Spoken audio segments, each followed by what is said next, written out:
تحية لكم مشاهدينا الكرام أينما كنتم. نشرة الأخبار نقدمها لكم من الفضائية الإريترية، نستهلها بالعناوين.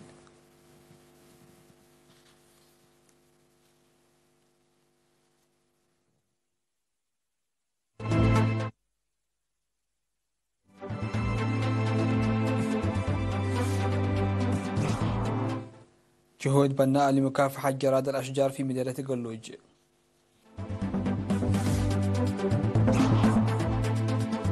دعوة من أجل استخدام آمن المبيدات في عنسبة.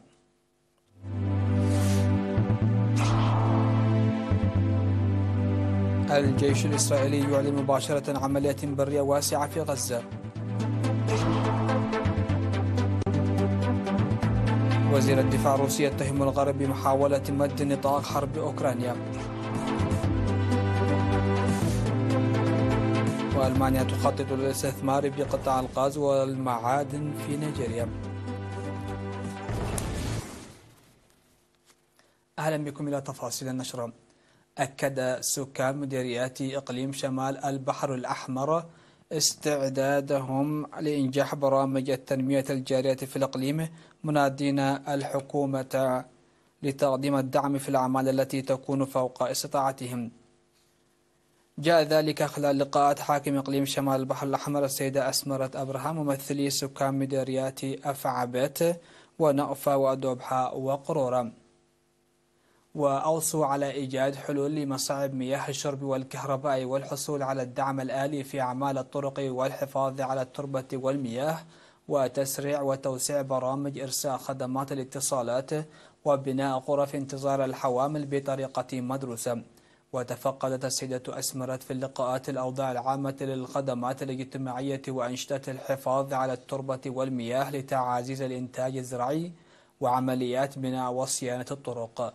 وتفقدت خلال الزيارة التي قامت بها من 19 حتى 29 من أكتوبر السدود والحفائر التي تشيد بتعاون إدارة الإقليم والشعب وقوات الدفاع وشركة عدهلم، وأعمال بناء الطرق الممهدة والحواجز المائية والمدرجات وأوضاع محميات القرى والمدارس ونقاط المياه والآبار وأنشطة تركيب خدمات الهاتف الجوال.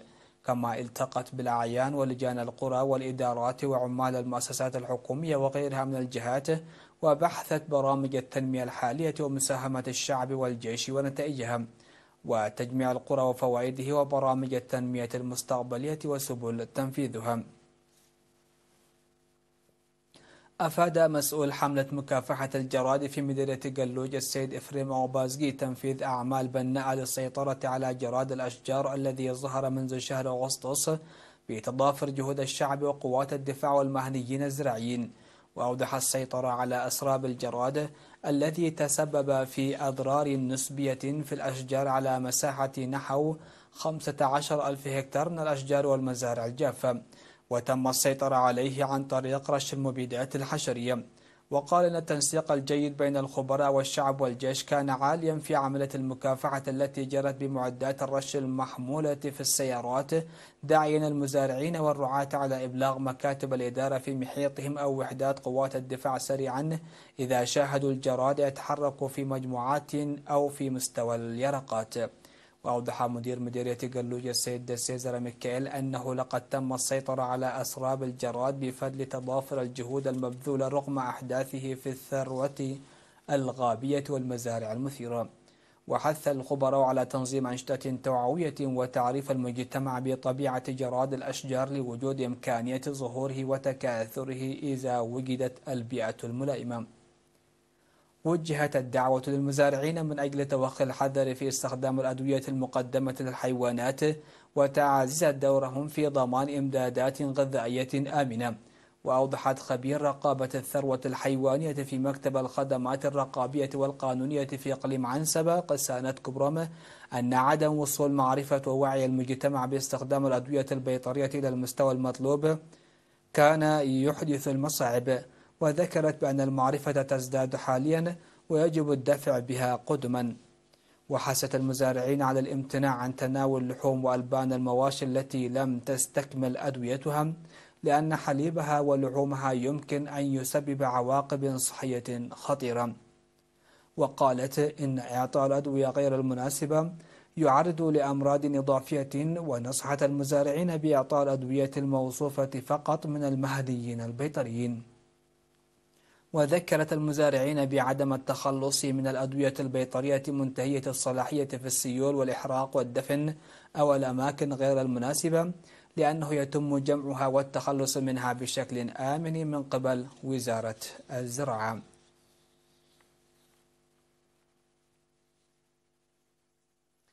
كرمت المدارس الثانوية والمتوسطة في الإقليم الأوسط طلابها الحاصلين على نتائج عالية في الامتحانات الوطنية للعام الدراسي 2022-2023.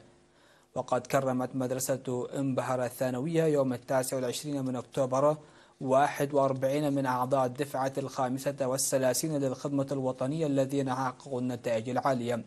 وقال مدير المدرسة الأستاذ برهان أنانية في المناسبة إن الجوائز التكريمية التي تقدم لأول مرة على مستوى المدرسة تضع المسؤولية على عاتق الحاصلين عليها في السعي الجاد لتحقيق أفضل النتائج، وتحفز الآخرين على السير في خطاهم. وأوضح مسؤول مكتب التعليم في المنطقة الشمالية الشرقية الأستاذ قرماي عندو أن النتائج المرضية التي تم تحقيقها هذا العام تدفع على العمل بجدية أكبر، وحث الطلاب على عدم الاسترخاء مع هذه النتائج. وقامت مدارس حدنات و24 من مايو المتوسطتين في مديرية ساسرات بتكريم طلابها المتفوقين في امتحان الشهادة المتوسطة الوطنية. وأشار مدير مدرسة حدنات الأستاذ دانيال حبتي إلى نجاح 76.4% من 680 طالبا من المدرسة جلسوا لامتحانات الشهادة المتوسطة، وحصل 33 منهم على درجات أعلى من 85%. وأعلن مدير مدرسة 24 من مايو المتوسطة الأستاذ أنغسوم ألم في حفل مماثل عن نجاح 92.3% من 271 طالبا، 35 منهم حصل على الجوائز لتحقيق الدرجات العالية. قدمت وزارة العمل والرعاية الاجتماعية دعما أكاديميا تمثل في المستلزمات الدراسية ل 285 طالبا محتاجا في مديرية بارنتو. ودعت مسؤولة المكتب السيدة هناء عثمان في مناسبة تقديم الدعم في 28 من أكتوبر أولياء الأمور لمتابعة وتشجيع أبنائهم. وذكر مسؤول التعليم في مديرية بارنتو السيد داويت كلالا أن الدعم المدرسي يسهم لمتابعة الطلاب التعليم وعدم مقاطعته للمصاعب الاقتصادية.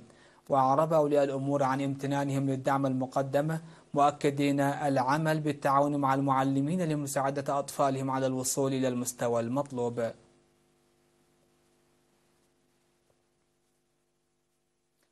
مشاهدينا، فاصل قصير ومن ثم نعود لمتابعة وواصلة الأخبار على الصعيد العالمي.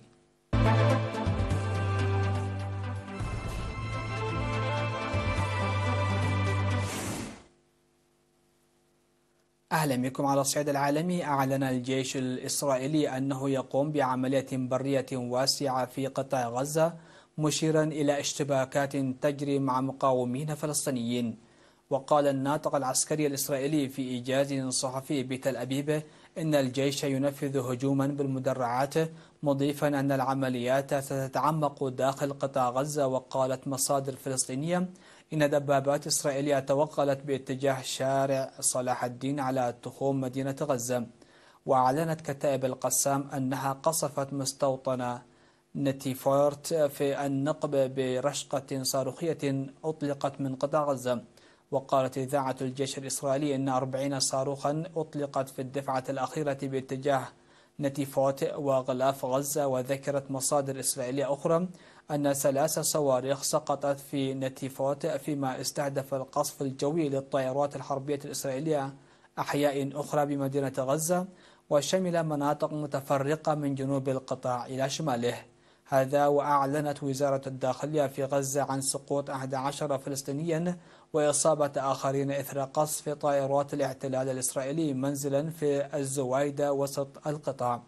في السياق، أفادت وسائل إعلام سورية بأن إسرائيل شنت ضربات جوية استهدفت موقعين عسكريين في محافظة درعا جنوب البلاد. اتهم وزير الدفاع الروسي سيرجي شويغو الغرب برغبته في توسيع الحرب من أوكرانيا إلى منطقة آسيا والمحيط الهادي، وذلك في تصريحات أدلى بها في منتدى للدفاع في بكين نقلتها وسائل الإعلام الرسمية الروسية. وفي حديثه خلال منتدى شيانغشان وهو أكبر حدث للدبلوماسية العسكرية في الصين، قال شويغو إن حلف الشمال الأطلسي الناتو يغطي على حشد القوات في منطقة آسيا والمحيط الهادي من خلال التفاخر بالرغبة في الحوار، حسب ما ذكرت وكالة التاس الروسية للأنباء. وقال شويغو إن دول الحلف تروج لسباق تصلح في المنطقة وتزيد من وجودها العسكري، وتزيد أيضا من وتيرة وحجم التدريبات العسكرية هناك. وأضاف أن القوات الأمريكية تستخدم تبادل المعلومات مع طوكيو وسول بشأن إطلاق الصواريخ لردع روسيا والصين. وفي الوقت نفسه قال إن تحرك روسيا لإلغاء تصديقها على معاهدة الحظر الشامل للتجارب النووية لا يعني نهاية الاتفاقية، مضيفا أن روسيا لم تخفض عتبة استخدام الأسلحة النووية. قال المستشار الألماني أولاف شولتز إن بلاده مستعدة للاستثمار في الغاز والمعادن الحرجة في نيجيريا، أكبر منتج للنفط في أفريقيا، وذلك في مستهل زيارة لدولتين في جنوب الصحراء. وهذه ثالث زيارة يقوم بها شولتز إلى المنطقة خلال عامين، وتأتي في الوقت الذي تسلط فيه الصراعات في أماكن أخرى الضوء على الأهمية المتزايدة لمنطقة غنية بالطاقة لم يكن لبرلين تعاملا يذكر معها. وقال شولتز للصحفيين خلال مؤتمر صحفي مشترك مع الرئيس النيجيري بولا تينوبو في العاصمة أبوجا أن هناك استعداد للاستثمار خاصة في المعادن الحرجة.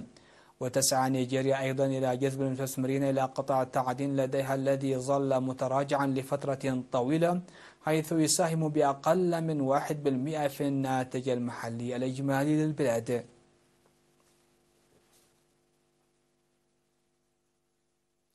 أسفر حادث اصطدام قطارين جنوب شرق الهند إلى مصرع 13 شخصا على الأقل وإصابة 50 آخرين بجروح.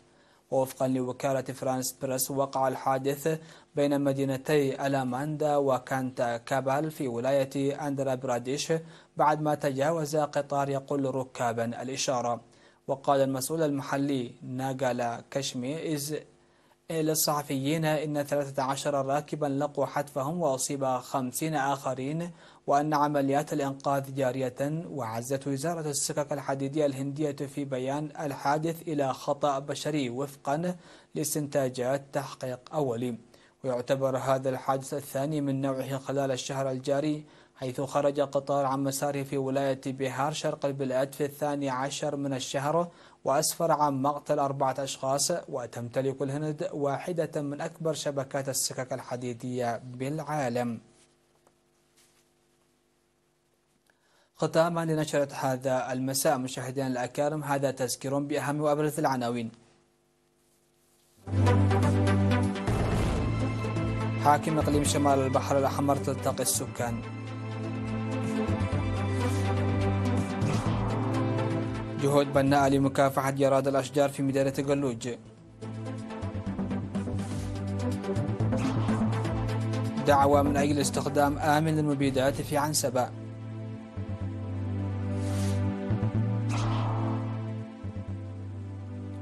الجيش الإسرائيلي يعلن مباشرة عن عملية برية واسعة في غزة. وزير الدفاع الروسي يتهم الغرب بمحاولة مد نطاق حرب أوكرانيا. وألمانيا تخطط للاستثمار بقطاع الغاز والمعادن في نيجيريا. هكذا نكون قد وصلنا وإياكم لنهاية نشرة هذا المساء. شكرا لحسن الاستماع والمتابعة، ودمتم في أمان الله.